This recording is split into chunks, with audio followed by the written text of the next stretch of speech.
Hi అండి, welcome to Vardhan home kitchen. Super టేస్టీగా ఎమ్మీగా ఉండే స్వీట్ అండి, డబల్ కా మీఠా. ఈజీగా మీరు కూడా చేసుకునేలా చూపిస్తాను. ఇది మిల్క్ బ్రెడ్ అండి. బ్రెడ్కి బ్రౌన్గా ఉన్న పార్ట్ అంతా కట్ చేసేసి చిన్న చిన్న పీసెస్గా స్క్వేర్ షేప్లో కట్ చేసుకోవాలండి అన్నీ. ఈ బ్రెడ్ని ఒక హాఫ్ అన్ అవర్ పాటు ఫ్యాన్ కింద ఆరనివ్వాలండి. బ్రెడ్ ముక్కలు గట్టి పడతాయి అప్పుడు. ఇలా ఈ బ్రెడ్ నంతా స్క్వేర్ షేప్లో మా హస్బెండే కట్ చేసి పెట్టారు. స్టవ్ మీద కడాయి పెట్టి నూనె పోసి నూనె వేడెక్కిన తర్వాత నూనెలో కొద్దిగా బ్రెడ్ ముక్కలు వేసి వేయించుకోవాలి. బ్రెడ్ అంతా అన్ని సైడ్లు బ్రౌన్గా వచ్చే వరకు వేయించుకోవాలి. నేను రెగ్యులర్గా ఈ స్వీట్ చేస్తానని ఎక్కువ క్వాంటిటీలో వేసి వేయించాను. మీరు మాత్రం ఫస్ట్ టైం చేస్తే కొద్దిగా బ్రెడ్ వేసుకుంటూ వేయించి పక్కన పెట్టుకోవాలి. అదే నూనెలో సన్నగా కట్ చేసిన కాజు బాదం వేయించి కొద్దిగా వేగిన తర్వాత కిస్మిస్ కూడా వేసి వేయించి పక్కన పెట్టుకోవాలండి. తర్వాత వెడల్పాటి లగాన్ ఒకటి పొయ్యి మీద పెట్టి అందులో 1/2 లీటర్ వాటర్ పోయాలి. అందులోనే 1 kg షుగర్ వేసి కలుపుకోవాలి. ఈ షుగర్ అంతా వాటర్లో మొత్తం కలిసిపోయేలాగా కలుపుకోవాలండి. ఇది పాకం లాగా చూసుకునే అవసరం లేదండి. చక్కెర కరిగి ఒక 2 పొంగులు వస్తే చాలు. అందులోనే ఫుడ్ కలర్ కూడా వేసేయాలండి. 1/2 స్పూన్ ఇలాచీ పౌడర్ వేయాలండి. ఇలాచీ పౌడర్ వేసిన తర్వాత కలిపి ఒక 1 మినిట్ వరకు ఈ సిరప్ని మసలనివ్వాలి.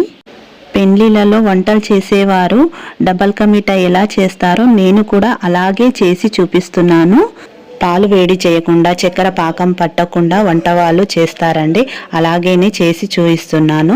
ఇప్పుడు ఇందులో 1 లీటర్ పాలు పోయాలండి.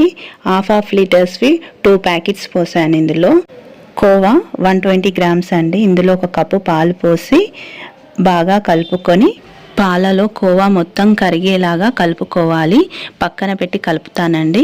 ఈలోగా పాలు కూడా వేడవుతున్నాయి. పాలు 5 నిమిషాలలోనే వేడెక్కిపోతాయి. చూసారా ఎలా మసులుతున్నాయో పాలు పొంగడానికి వచ్చినప్పుడు ఫ్లేమ్ సిమ్లో పెట్టుకొని 2 నిమిషాల వరకు పాలని మసలనివ్వాలి. మసిలిన తర్వాత ఇందులో వేయించి పెట్టుకున్న బ్రెడ్ ముక్కలను అన్నీ వేసేసి లగాన్లో అన్ని వైపులా ఈ బ్రెడ్ ముక్కలు ఉండేలాగా లెవెల్గా వేసుకోవాలి. పాలలో వేయించిన బ్రెడ్ అంతా కలిసేలాగా గరిటతో కలుపుకోవాలి.